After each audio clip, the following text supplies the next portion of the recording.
All right, good morning, guys. I hope all is well. It is Cindy, the LD educator. I happen to be a special education teacher and micro school owner. Well, yesterday I did a quick reel, just stating the obvious, what everybody knows about President Trump with his plans to sign his executive order to start the process of dismantling the Department of Education.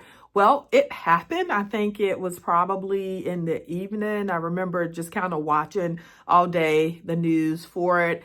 And I woke up this morning to it. And obviously there are emotions around this. And so as someone who tries to be level-headed or look for the best in all of this, we still really don't know how all of this is going to play out, right?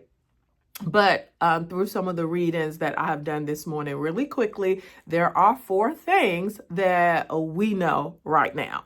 And the first one is that just because he has started this process and he has signed the executive order giving power or asking the Secretary of Education to go ahead on and to start to dismantle certain things, he cannot completely shut down everything. That will require an act of Congress. And it remains to be seen if he actually takes this. No matter of fact, I do believe I reported in one of my videos that someone had actually drafted a bill to have that done. So again, this is a time where all of us need to go back and learn our government and the process. So I remember reading that some senators out of maybe Tennessee actually did submit some type of bill. I'm sure that there's a process before things go before the full Senate or House or whatever. So anyway, it has to be something that is shut down by Congress. And although that process probably has been started, it has not happened yet. So that's one. So the federal funding for IDEA, Individuals with Disabilities Education Act, as well as a Title I funding for low-income students, as well as student loan payments, have not been changed. Not yet anyway. It has not been changed. So now this is the interesting part.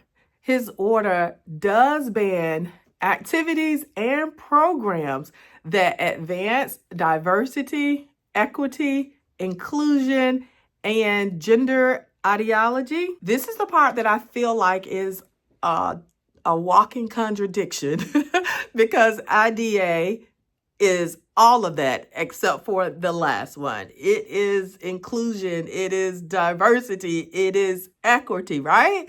So again, in this video, I'm not going to make speculations, but that's interesting.